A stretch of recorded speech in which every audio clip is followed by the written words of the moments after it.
This video is called The Anatomy of the Body. Okay, so let's talk about bodies for a second. If you were to have a body that was basically comprised of one big eyeball, that would be a nightmare, right? Or if you were to have a body that was all the parts of the body were cut up and spread out, it would look like a murder scene, or it'd be a nightmare as well.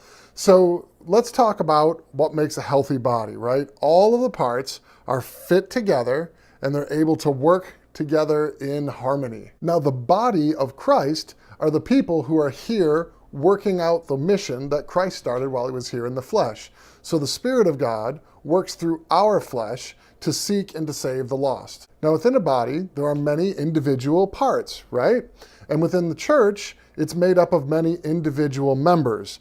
So Romans chapter 12 and 1 Corinthians chapter 12, they lay out the diversity and the unity of all these parts of the body of Christ, or the church. Now, Romans chapter 12, verse 6 says, "He has given us all different gifts according to his grace."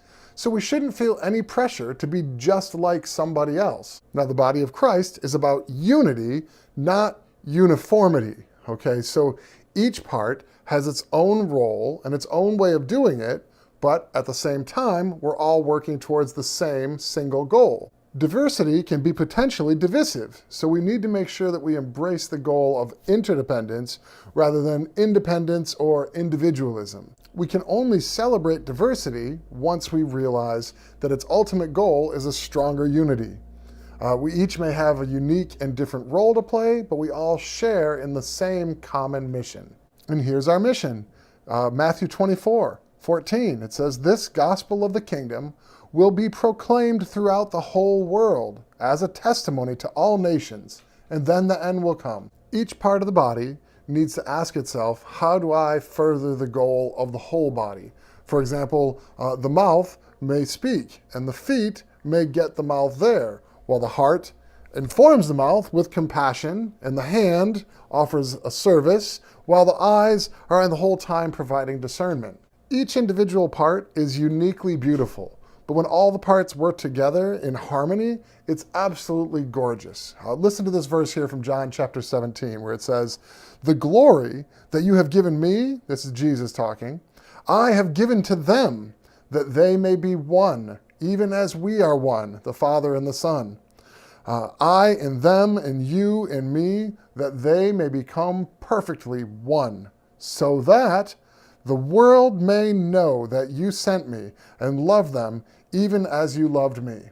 Even though every member of the body has a different function, they still have within themselves, like every cell of the body, the DNA to reproduce themselves in the soul of another, so that every member of the body has the seed of the gospel planted within them. And every member of the body has the ability to produce the fruit of the Spirit to share and to transfer that seed into the heart of another. It makes me think of the woman from Luke chapter 8 who reached out and touched the hem of Jesus' garment and was healed. It doesn't matter what part of the body, all the parts of Jesus' body have the ability to transfer life and power to whoever it comes in contact with. Every member of Christ's body is glorious and has the power to save others.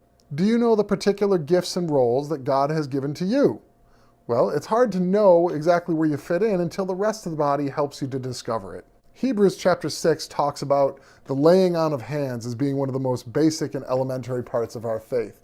And I like to think of it as kind of like spiritual massage that helps get the circulation going into these different parts of the body. The laying on of hands helps to recognize the different parts of the body. It connects them together appropriately. It moves them out with encouragement. It even empowers them to be able to do the work effectively. I want to encourage you to work together with the rest of the body to discover your part, and then to do it with all of your strength. 2 Timothy chapter 1 says, "I remind you to fan into flame the gift of God which is in you through the laying on of my hands." I would even encourage you to be liberal with the laying on of hands, to make an extra effort to help people discover where they fit in. As a matter of fact, the only exception I can think of to laying on hands liberally would be in appointing elders. And that may just be because elders have such a critical role in helping to identify and connect those various parts of the body. Now, like I said at the beginning, if the body is distorted or dismembered, it's monstrous. But when Christ is ruling and reigning as the head and bringing all the parts of the body together so that they work in harmony and in unity, it reflects the glory of God, and it's glorious.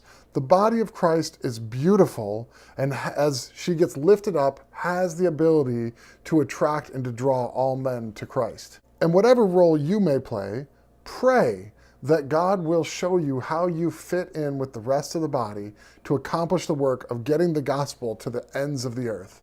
And in addition, ask God to use your own unique gifts and talents and role to bring salvation to the people that you personally come in contact with every day.